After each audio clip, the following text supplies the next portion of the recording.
Sir થઈ જાય। બોલો ગણજી મહારાજ કી।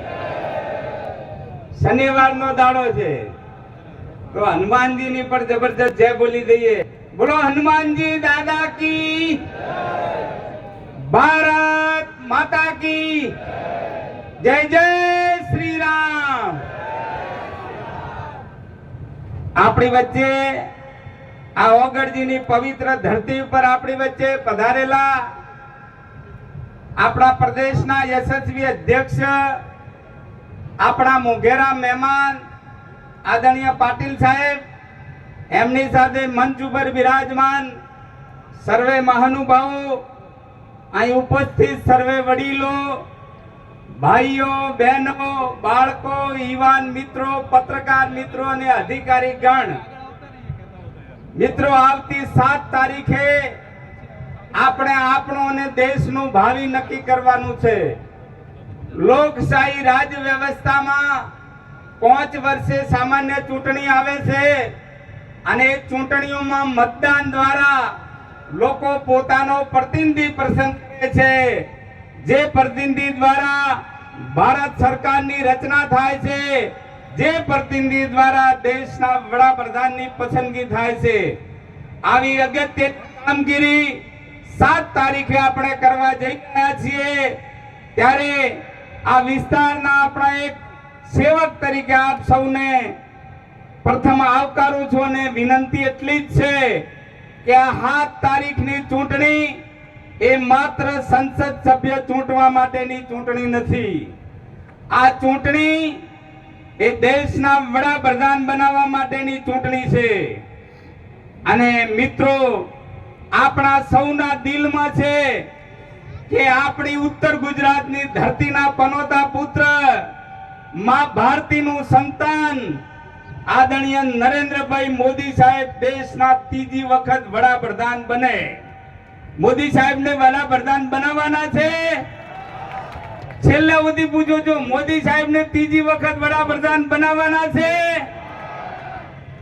અને જો મોદી સાહેબને દેશના વડાપ્રધાન બનાવવા હોય તો આ કમળ વાળો ઉમેદવાર મોદી સાહેબને કોમ આવે। આ તો દેશી હિસાબ તમને ખબર પડે છે ને।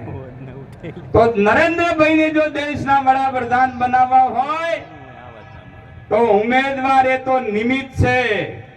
આ ચૂંટણી ભારતીય જનતા પાર્ટી લડે છે। આ ચૂંટણી નરેન્દ્રભાઈ મોદી સાહેબને 3જી વખત દેશના વડાપ્રધાન બનાવવા માટેની ચૂંટણી છે। ત્યારે એ ચૂંટણીની અંદર પાર્ટીએ આપણી વચ્ચે ડોક્ટર રેખાબેન ચૌધરીને જે ઉમેદવાર મૂક્યા છે, એ ઉમેદવારને આપણે ચૂંટીને મોકલીએ તો મોદી સાહેબ દેશના વડાપ્રધાન બને। મોદી સાહેબને દેશના વડાપ્રધાન 3જી વખત એટલા માટે બનાવવાના છે કે આપણા ગુજરાતના છે, ઉત્તર ગુજરાતના છે। મિત્રો, દેશમાં આઝાદીની લડાઈ લડાતી હતી એ વખતે પણ દેશનું નેતૃત્વ ગુજરાતના 2 સપૂત મહાત્મા ગાંધી અને સરદાર વલ્લભભાઈ પટેલ સાહેબ કરી રહ્યા હતા।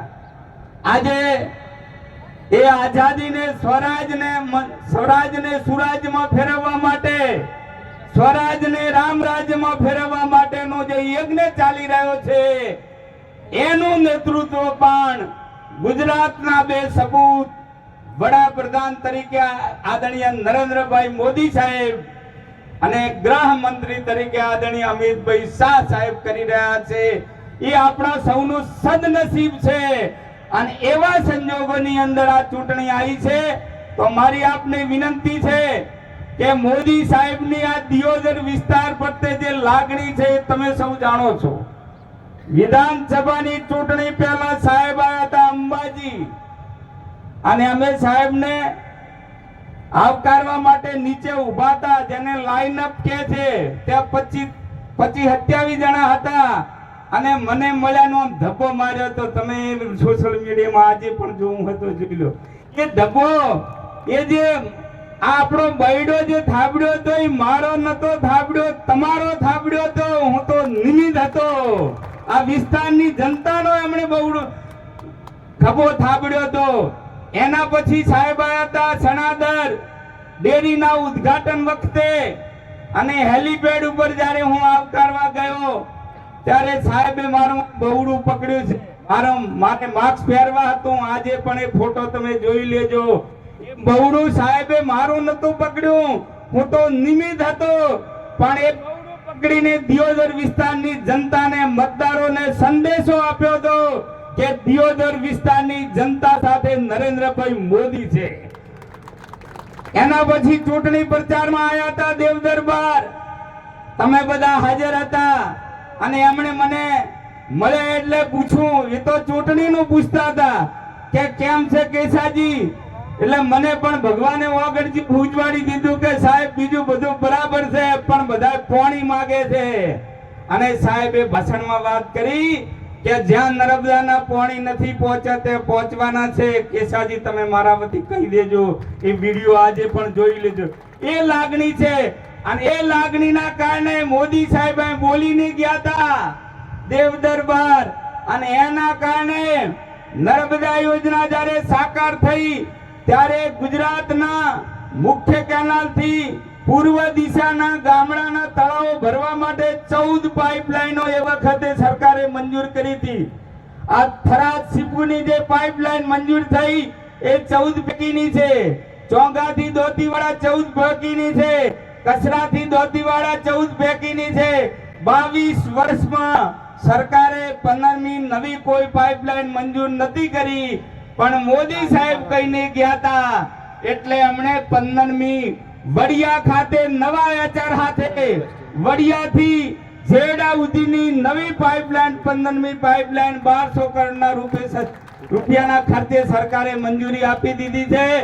એનું સર્વેનું કામ, લાઈનનું, બધા તળાવોનું થઈ ગયું છે.